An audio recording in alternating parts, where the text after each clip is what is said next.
Hi, it's me, Ingrid INFP, and welcome to INFP Crochet Poetry Corner, where I crochet granny square, and we talk about poetry that I like. This one has been it's been inspired by a comment by friend of the channel, Sic Parvis Magna. And I know that we both love Emily Dickinson, and Emily Dickinson, I read her first, the first poems I read were in high school with my favorite English teacher, Mrs. Zanon. And if you want to see more of these crochet poetry, please look at the playlist on my channel called INFP Crochet Poetry. I have one called 13 Ways of Looking at the Blackbird, which was my English teacher's favorite poem. And she had a tattoo of that poem. So these crochet videos are kind of a throwback to that cozy time. And it makes me ponder about the world and such. So this one is called Hope is a Thing with Feathers, which I know several Emily Dickinson poems by heart, but not this one, so I will have to stop my crochet to read. But yes, hope is a thing with feathers that perches in the soul and sings the tune without the words and never stops at all. And sweetest in the gale is heard, and sore must be the storm that could abash the little birds that kept so many warm. I've heard in the chillest land, and on the strangest sea, yet never in extremity it asked a crumb of me. Emily Dickinson. And it's wonderful that she compares hope to a bird. And well, this channel is called Radish Raven, right? Because I like birds. Birds give us hope. They are a little bit eerie, and they do give hope to people. But maybe not ravens, Ravens are associated with other symbolic meanings like wisdom or cunning. Well, that is not really the case for like a songbird. Songbirds are generally just like pretty and bring people joy, and in this case warmth, even in like the depth of a storm. And it's very generous. It does its song regardless of what is happening in the world, even in the storms, and also it would never ask anything out of you, which is very nice of the bird, I guess. And I find, well, we need hope in this world because, yeah, it sucks. I would guess that Emily Dickinson is an INFP, but she might be an INFJ. Some people argue for INTP, INTJ. I don't know. I would say another poets that I really like is Mary Oliver, and she's probably like an ISFJ or something. She's way more detailed and sensory about the natural world than Emily Dickinson is.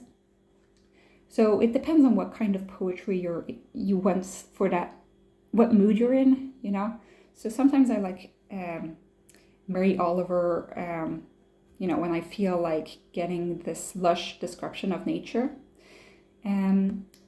Emily Dickinson is more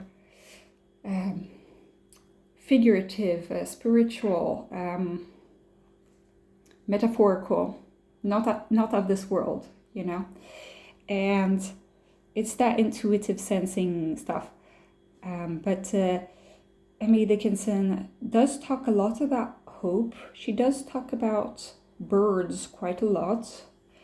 Birds and serpents. There's this kind of like inner world of Emily Dickinson that I enjoy, because it's it's kind of like in all of our lives we have like a theme, I think. Like for me, like ravens are a theme, you know. I would say maybe the heron is like kind of spirit animal to me. I don't know. If I had to rename the channel, maybe I would be Radish Heron, which does not sound at all as good. So yeah, I would probably not change the name of this channel.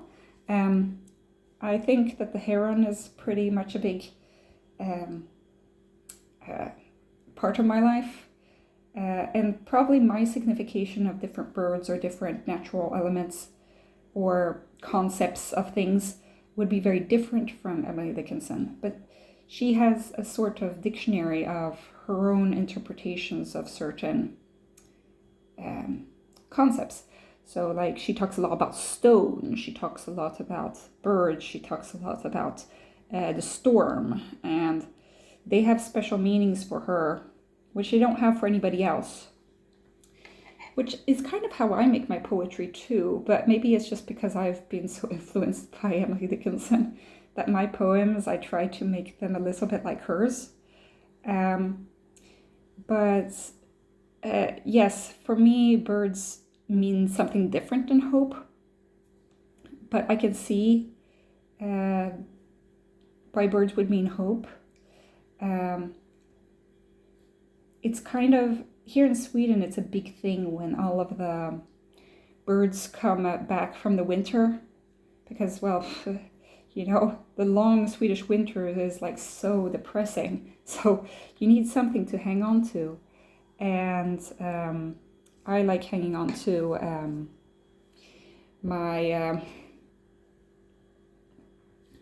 the fact that spring is going to come. And how is it going to come? It's going to come through, the birds, you know. I don't know if it's an English expression, but you say the swallows don't make the spring. In French, you say the swallows don't make spring. So just because the swallows are coming doesn't mean that it's spring. Not yet, but in my head it does. Because there is basically nothing living, it seems, like in the middle of winter.